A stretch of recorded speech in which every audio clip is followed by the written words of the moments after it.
Hola, ¿qué tal? Muy buenos días. Ya estamos listos para dar comienzo a la introducción de la carta de San Pablo a los Colosenses.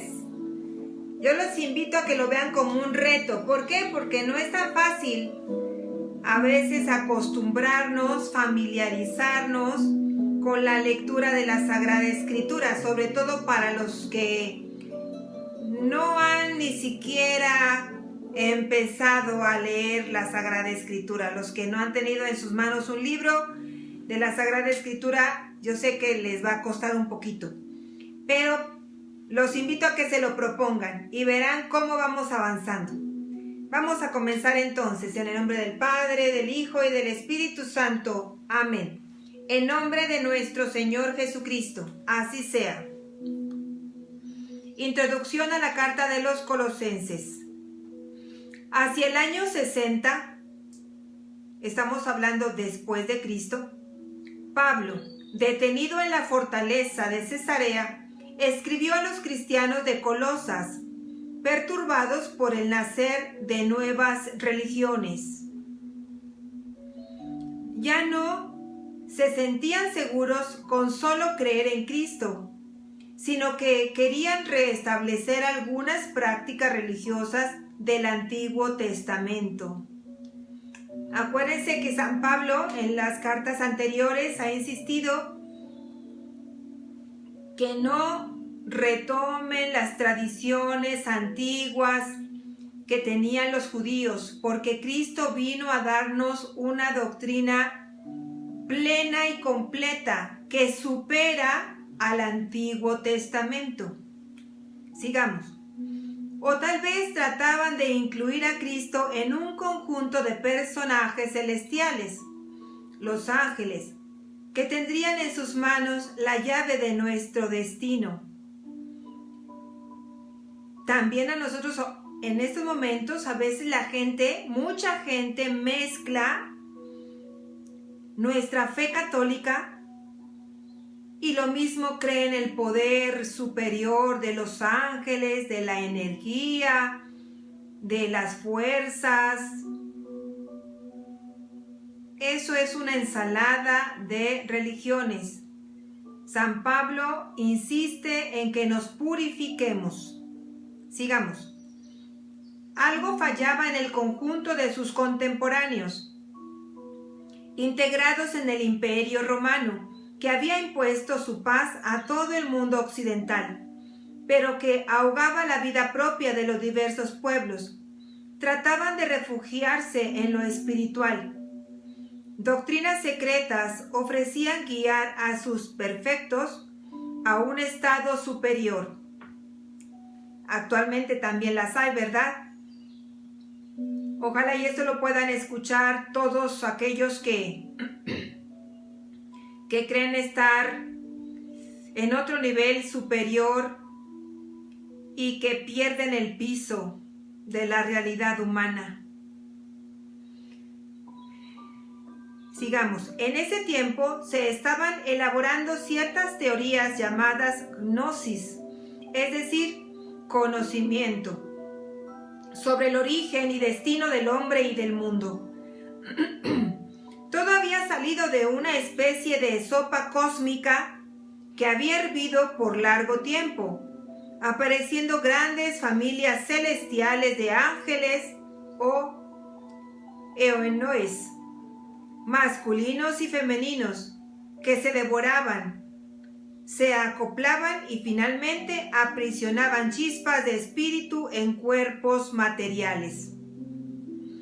Así se originaban seres humanos que se revestían de existencias sucesivas hasta que su espíritu pudiera retornar al reino de la luz.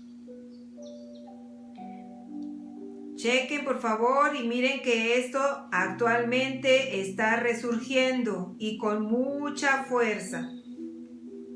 Sigamos. Una corriente paralela se evidenciaba también en el mundo judío. Se hablaba mucho de ángeles y algunos pretendían participar en su religión, a donde no llegaban los creyentes comunes.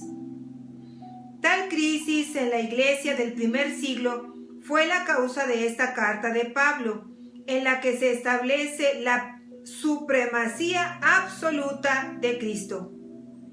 Sobresale un texto en especial, el himno de alabanza a Cristo, que es el punto de encuentro entre Dios y el universo. Lo vamos a ver en el capítulo 1, versículo 15. Mediante su persona se hizo la creación y solo en Él se mantiene. Y gracias a Él encontrará su sentido y su integración en el misterio de la eternidad. Aquí conviene aclarar, nosotros los católicos tenemos una fe revelada, una fe que se nos ha dado a conocer por Cristo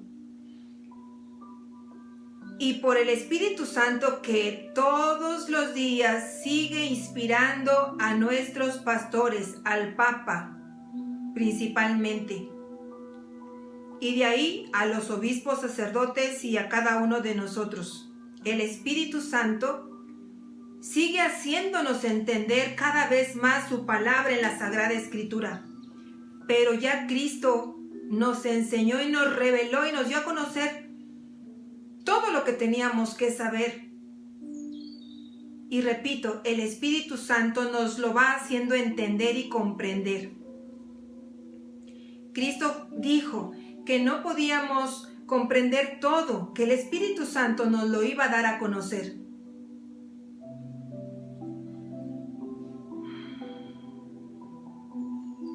Pablo establece la superioridad de la fe frente a esas sabidurías que pretendían ser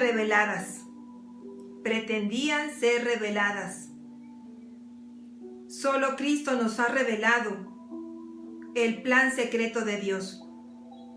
La fe que no se enreda en especulaciones sofisticadas y que nos pone en contacto con una persona viva. Esa persona viva es Cristo. Y Él nos lleva a Dios. Aunque Él es Dios, es un misterio. La Santísima Trinidad es un misterio. Y tal como había hecho en Romanos capítulo 5 versículo 7, pero sin volver a las controversias que tejían esa carta. Pablo afirma que el alma cristiana se mueve en un mundo que ya no es el de las religiones, sino el de los hijos de Dios. Somos hijos de Dios por bendición, por gracia, desde nuestro bautismo, a quienes han sido comunicado el Espíritu Divino. Así es, desde que somos bautizados, uno de los más grandes regalos es haber recibido al Espíritu Santo, el Espíritu de Dios. Esta carta menciona a Timoteo a su lado, capítulo 1, versículo 1, como ocurre en otras cartas de Pablo, y tal vez Timoteo tuvo también parte en su redacción, lo que explicaría esa renovación del estilo que se advierte también en la carta a los Efesios, escrita en el mismo momento. Véase al respecto la introducción a las cartas de la cautividad. Así es que los animo a que sigamos leyendo. Hasta aquí la introducción.